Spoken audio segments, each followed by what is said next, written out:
안녕하세요. 저는 45살 만두 찐빵집을 하고 있는 평범한 자영업자 이뻐다. 원래 가구 만드는 공장에 다녔으나 몸이 안 좋아지는 바람에 그만두었고 먹고 살기 빡빡하던 터라 고향에 와서 옛날 저희 아버지가 사뒀던 조그만 터에 만두 가게를 차리게 되었습니다. 아내와 저는 10년 전 친구 소개로 처음 만남을 가졌었습니다.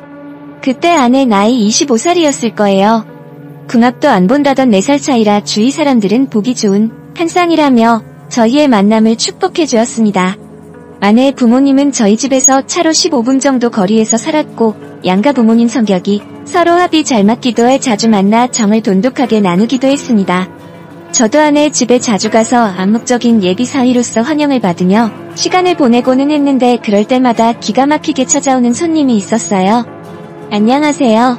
혜정이 누나 있어요? 요즘처럼 아파트가 없는 시골 동네고 따닥따닥 붙어있는 단독주택이라 큰 소리로 사람을 부르면 다 들리고는 했는데 목소리를 들어보니 그 성가신 녀석이었습니다. 녀석이 태어날 때부터 계속 옆집에 살았다고 하는데 매번 제 집 드나들듯 오는 10살짜리 옆집 꼬맹이의 문 두드림에 곁에 있던 장모님과 아내는 웃으면서 문을 열어주었습니다. 재민이 꼬맹이 가명입니다. 왔구나. 혜정이 누나 안에 있으니까 들어와서 같이 과일 먹자. 라고 하니 동네 꼬맹이 환하게 웃고는 안에 들어와서 반갑게 누나하고 말하며 제 아내에게 달려들어 안겼습니다. 제 아내는 귀엽다는 듯 꼬맹이를 안아주며 토닥거려 주었고 순간 제가 아내 옆에 있는 걸 안 꼬맹이의 눈빛이 번뜩였습니다. 하고 말하며 제 아내에게 달려들어 안겼습니다. 저 역시도 당시에는 깜찍하기도 했고 귀엽기도 해서 웃음이 나더라고요. 장난스럽게 꼬맹이 머리를 콕콕 찌르며 얌마 너 아저씨한테는 인사도 안 하냐? 너한테는 그저 혜정이 누나 밖에는 안 보이지? 나한테도 잘 보여야지 누나랑 계속 친하게 지내게 해준다. 라고 했더니만 꼬맹이는 눈이 빽쭉 올라가며 저를 마치 천하의 원수 보듯이 노려보면서 혜정이 누나는 나랑 결혼할 거예요. 내가 어른 되면 아저씨보다 훨씬 키도 크고 멋있게 될 거예요. 그러니까 누나, 저 아저씨랑 절대 결혼하면 안 돼? 라고 제게 사랑의 연정마냥 건방지게 도전장을 내밀면서 아내에게 약속을 받아내려는 꼬맹이. 아내는 꼬맹이의 입에 사과 하나를 물려주면서 귀엽게 쓰담쓰담 해주더라고요. 라고 제게 사랑의 연정마냥 건방지게 도전장을 내밀면서 아내에게 약속을 받아내려는 꼬맹이. 아내는 꼬맹이의 입에 사과 하나를 물려주면서 귀엽게 쓰담쓰담 해주더라고요. 그래. 이 다음에 재민이 어른 되고 키 아저씨만큼 커지면 누나랑 결혼하자. 그러려면 밥도 잘 먹고 공부도 열심히 하고 잘 자라야 돼. 알겠지? 너희 엄마가 맨날 밥 안 먹고 도망간다고 걱정하시더라고. 자, 재민이 누나랑 약속. 하고 아내가 손가락을 내미니 꼬맹이는 시익 웃으며 아내에게 손가락을 걸고 기세등등하게 저를 바라보았습니다. 저는 가소롭기도 하고 어이없기도 해서 쳐다보았는데 장모님은 웃겨 죽겠다는 듯 배를 잡고 넘어가기 일보 직전이었네요. 저도 그런 동네 꼬맹이가 귀엽기도 하고 웃기기도 하고 하지만 아내와 둘만의 데이트를 즐기고 싶었던 제 시간은 물거품이 되어버렸습니다. 항상 저희 사이에 끼는 꼬맹이를 데리고 다니며 축구며 철봉 매달리기며 놀아주었는데 제게 지지 않으려는 듯 죽기 살기로 덤비는 꼬맹이를 제가 가볍게 이겨주니 항상 울상이 돼가지고서는 저를 노려보았죠. 아내가 꼬맹이를 달래면서 제게 한마디 하더라고요. 무슨 애하고 놀이를 하면서 꼭 이기려고 해. 자기도 진짜 못 말린다. 정말. 승부는 승부니까. 봤지 꼬맹이. 너는 아저씨한테 안 돼. 우유나 더 먹고 와서 아저씨한테 덤벼라. 라고 낄낄거리며 놀리고는 했습니다. 그때까지만 해도 미처 몰랐어요. 꼬맹이가 저를 향해 아내를 향해 어떤 맘을 품었는지를요. 시간이 좀 흐르자 양가 집안 사이에는 진지하게 저희의 결혼 이야기가 그때까지만 해도 미처 몰랐어요. 꼬맹이가 저를 향해 아내를 향해 어떤 맘을 품었는지를요. 시간이 좀 흐르자 양가 집안 사이에는 진지하게 저희의 결혼 이야기가 흘러나왔고 상견례를 따로 할 것도 없이 저와 아내는 자연스럽게 결혼 준비를 하게 되었습니다. 생애 한 번뿐인 결혼식이니 누구보다 예쁜 신부가 되고 싶다던 아내는 동네에서 제일 좋은 식장을 잡아 제일 비싼 드레스와 메이크업을 진행했어요. 어차피 동네에서 진행하는 것들이라 제일 괜찮고 좋다 해도 서울보다는 훨씬 저렴했으니 아내의 바람대로 저도 다 맞춰주었습니다. 그런데 결혼식 며칠 전날 꼬맹이한테도 우리의 결혼 소식이 전해졌는지 청첩장을 가지고 저희를 찾아왔어요. 믿지 못하겠다는 듯 충격적인 얼굴을 하며 아내에게 안겨 졸라대기 시작하더라고요. 누나, 거짓말이지? 저 아저씨랑 결혼하는 거 아니지? 나랑 약속했잖아. 내가 어른 되면 나랑 결혼하기로 했잖아. 응, 누나, 나 기다려주기로 약속했으면서 왜 저 아저씨랑 결혼해? 내가 나중에 어른 되면 저 아저씨보다 더 멋있어져서 누나 행복하게 해줄 건데. 제발 조금만 기다려줘 누나, 내가 금방 어른 되긴. 누나, 하고 가장 차는 말로 결혼 며칠 남겨둔 아내에게 무작정 조르면서 울고불고 난리를 치는데, 미안해 재민아, 누나가 사랑하는 사람은 아저씨거든. 약속 못 지킨 건 미안하지만 재민이가 나중에 이 다음에 크면 누나보다 더 예쁘고 재민이한테 어울리는 사람 나타날 거야. 그땐 누나가 늙어서 아줌마 되고 못생겨질 테니까 나중에 재민이는 예쁘고 사랑하는 여자 만나서 결혼하자. 알았지? 싫어. 누나가 세상에서 제일 예뻐. 난 누나를 세상에서 제일 사랑한단 말이야. 저 아저씨랑 결혼하지 마 누나. 나랑 결혼해. 응. 누나, 나 누나 없으면 안 돼. 누나는 내 여자란 말이야. 라고 얘기를 하는데 꼬맹이인 주제에 어디서 어른들이 보는 연속극을 많이 봤는지 별 얘기를 다 하니까 이걸 참 어찌해야 할지 모르겠더라고요. 아내 역시 안 좋은 마음으로 꼬맹이를 보는데 꼬맹이 역시 지금 자기의 힘으로는 어쩌질 못할 거라는 것을 은연중에 깨달았던지 꼬맹이는 저를 잇는 힘껏 밀치곤 분풀이를 하며 소리쳤습니다. 하고 내지르고는 어딘가로 뛰쳐나가 버렸네요. 저도 괜히 어린아이 마음에 상처 준 것 같아 미안하기도 하고 해서 아내에게 나도 끝까지 제가 저럴 줄 알았나? 뭐 그러다가 말 줄 알았지. 하여튼 요즘 애들 너무 조숙해서 탈이야. 암튼 재민이한테 좀 미안하긴 하네. 라고 말을 주고받고는 대수롭지 않게 꼬맹이 문제를 마무리 지었고 저희는 얼마 지나지 않아 만인의 축복 아래 성대한 결혼식을 치르게 되었습니다. 그곳에는 동네 꼬맹이 부모님들과 꼬맹이도 참석했는데 얼마나 울었던지 눈이 퉁퉁 부어서는 아내의 웨딩드레스 입은 사진을 보고 또 울더라고요. 흡사 정말로 자기 여자를 제게 뺏긴 것 같은 실현당한 남자 같기도 했습니다. 아무튼 저희는 결혼식을 올린 후 신혼여행을 다녀와서 저희 집 근처에다 신혼집을 잡고 깨볶는 신혼생활을 했습니다. 그러던 중 학교 선생님이었던 꼬맹이 아버지는 다른 지역 학교에 발령받아 전근을 가게 되었고 덩달아 꼬맹이도 옆집에서 이사를 가게 되었네요. 그 후로 꼬맹이 소식은 알 수 없었고 저희는 꼬맹이의 존재조차 까맣게 잃어버린 채 10년이란 세월을 흘려보냈고 사이에 애 낳고 돈 벌며 생활하기에 바빴습니다. 슬아의 아이는 아들 하나였고 아내는 혼자는 외롭다며 둘을 낳고 싶어 했지만 제가 몸이 안 좋아져 벌이가 시원치 않게 되어 이제는 하나로 마무리 지어졌네요.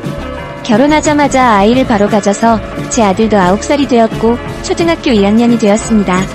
아내와 저는 만두가게를 운영하게 되면서 그냥저냥 먹고 살았는데 아내는 원래 꿈꿨던 다른 삶에 점차 생기를 잃어갔습니다. 그때 어느 날 갑자기 만두가게에 찾아온 젊은 손님, 삐까뻔쩍한 차를 끌고 나타나 선글라스를 멋스럽게 낀 어느 키 큰 남자가 내렸는데 저와 아내에게 만두랑 찐빵 적당히 섞어서 5인분만 포장해 달라더군요. 아내가 빠른 손으로 용기에 담아 봉지에 넣어 손님에게 전해주었는데 혜정이 누나 맞죠? 저 옛날 누나 옆집에 살았던 재민이에요. 벌써 10년 전쯤 된 것 같은데 혹시 저 기억하세요? 라고 했는데 저와 아내는 어른이 된 꼬맹이를 넋놓고 보면서 어린 꼬맹이였던 시절을 떠올리고는 반갑게 맞았습니다. 어머, 재민아, 너 진짜 재민이야. 세상에, 이렇게 멋진 청년이 되었네. 키도 쬐끔했는데 지금은 누나보다 훨씬 커져버렸어. 그동안 잘 지냈어? 네, 저야 잘 지내죠. 지금 서울에서 대학 다니고 있는데 방학해서 한번 와봤어요. 그랬구나. 암튼 너무 반갑다. 아니, 근데 대학생인데 무슨 이런 삐까뻔쩍한 차를 끌고 다녀? 이거 외제차 같은데? 아, 이거 사실은 제가 운 좋게 주식 투자로 돈 좀 벌어서 중고로 한 대 샀어요. 요즘 대학생들도 주식 투자 많이 하거든요. 아저씨도 주식에 관심 많으시죠? 라고 제게 물었습니다. 저는 멋쩍게 웃기만 했는데 아내가 제 말을 가로막으며 어휴, 이는 주식에 주자도 몰라. 그저 안정적인 것만 찾아서 적금 예금 이런 것만 하지. 그러니까 큰돈도 못 만지고 우리가 요 모양 요 꼴로 사는 거야. 도무지 남자다운 배포가 없다니깐 라고 한마디 했고, 꼬맹이 어색하게 웃고는 나중에 한번 식사나 같이 하자며 본인 연락처를 아내에게 주고서는 외제차를 타고 가버렸네요. 도무지 남자다운 배포가 없다니깐 라고 한마디 했고, 꼬맹이 어색하게 웃고는 나중에 한번 식사나 같이 하자며 본인 연락처를 아내에게 주고서는 외제차를 타고 가버렸네요. 아내가 얼마나 황송해하며 연락처를 받았는지 꼬맹이가 사라진 길을 한없이 보더라고요. 속에서 슬슬 열불이 난 저는 그렇게 좋냐며 한마디 하자 아내는 아닌 척하며 좋긴 뭘 좋아 키만 컸지 여전히 내 눈엔 꼬맹이인데 아휴 근데 진짜 잘 자랐긴 했다. 쬐깐한 꼬맹이 티 다 벗고 남자답고 멋있어졌어. 게다가 능력도 좋아서 대학생인데도 돈도 잘 버는 것 같고 자기도 주식 같은 거 한번 해보면 어때? 많이 번 사람도 집도 사고 한다더라. 난 주식 안 해. 1억 천금 노리고 그런 거 탐부로 했다가 길거리에 나앉거나 한강 가야 되는 거 몰라?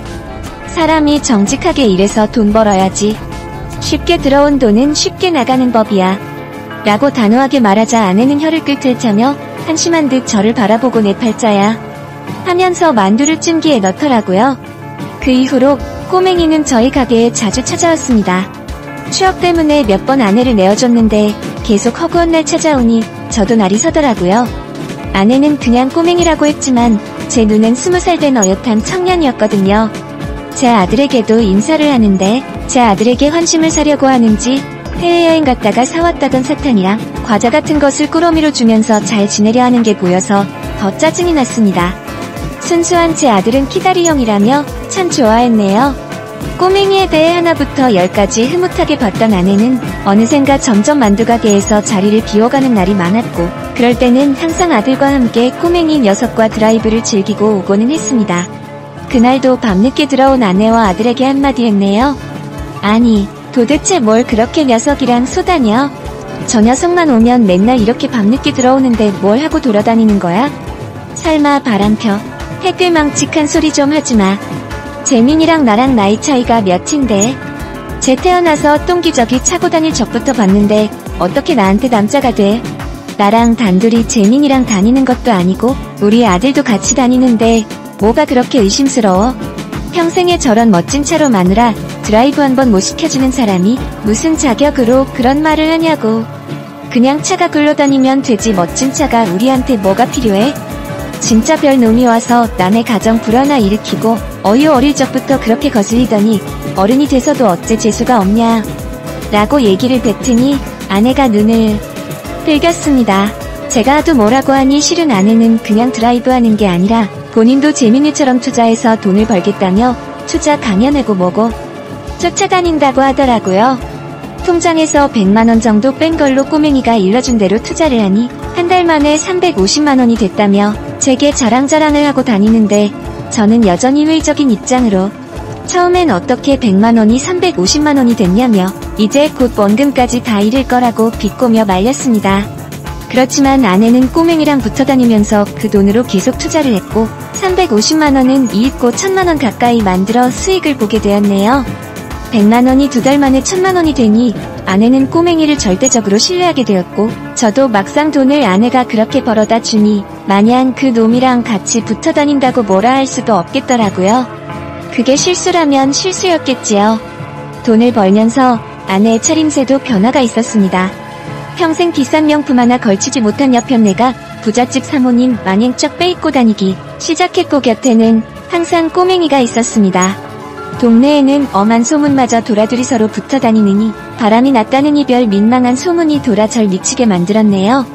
이제 그 놈이랑 그만 어울려 다니고 가게 일이나 봐. 동네 소문이 어떻게 났는 줄이나. 내가 창피해서 우리 아들이랑 얼굴 들고 다닐 수가 없어. 나더러 전에 쭈구리 생활로 돌아가라고? 난 절대 싫어. 재민이 덕분에 돈도 쉽게 벌고 당신이 못해준 거 다 누리고 있는데 이럴 줄 알았음 그냥 눈 딱 감고 10년 기다려서 재민이랑 결혼하는 건데 왜 당신 같은 사람이랑 결혼해서 처량하게 사는지 모르겠어. 처량 같은 소리 한다. 당신은 우량이지. 거울 안 봐. 새파랗게 젊은 놈이 다 늙은 당신이 좋대. 당신보다 어리고 예쁜 여자들이 주위에 득실득실 거릴 텐데 참 당신이 눈에 차기도 하겠다.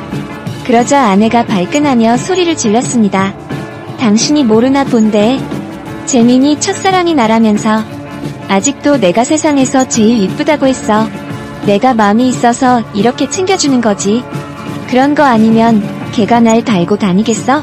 어쩜 남편이 돼서 아내를 저렇게 깎아내리지 못해서 안달일까? 하며 서러운 듯 집을 뛰쳐나갔는데 참 저 옆편네를 잡아서 묶어둘 수도 없고 환장하겠더라고요.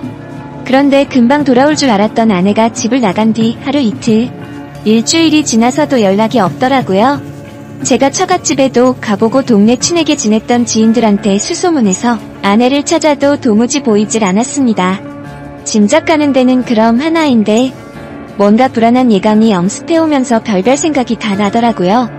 아내는 동네 꼬맹이라며 남자 취급도 안 한다 했지만 분명히 남자 성인으로서 20살 허우대 멀쩡한 녀석이고 거기다 희어멀건한 곱상한 외모의 키도 크니 어릴 적처럼 들이대고 작정하고 꼬시면 안 넘어가겠습니까? 저는 정신이 번쩍 들었고 어떻게든 아내와 그 녀석을 찾기 위해 사방팔방으로 노력했습니다. 그러던 순간 아들의 입에서 단서될 만한 것을 찾았고 행당동에 있는 어느 건물을 기억해서 근처를 헤매다가 근방에서 익숙한 차량을 발견했습니다. 바로 그놈의 차량이었어요. 저는 그놈이 들어간 주차장 오피스텔을 보았고 있는 힘껏 달려 주차장으로 냅다 달려가 그것들이 내리는 걸 똑똑하게 봤습니다. 아내와 그놈이 차에서 내리는데 얼씨구 이게 웬일입니까? 아주 다정한 연인 마냥 서로 허리를 감고 나오는데 뽀뽀를 하질 않나 닭살 돋는 장난질을 치질 않나. 이럴 수가 똥기저기 차고 다닐 때부터 봤다 하며 남자 취급도 안 한다 할 땐 언제고. 딱 봐도 심상찮은 사이가 아니더군요. 손발이 부들부들 떨리기 시작하며 차마 앞에 있는 광경을 보기가 힘들었습니다. 순간 뒤통수를 맞는 배신감이라니. 설마 했는데 투자 어쩌고 빌미로 둘이 붙어 다니다가 붙어 먹었다.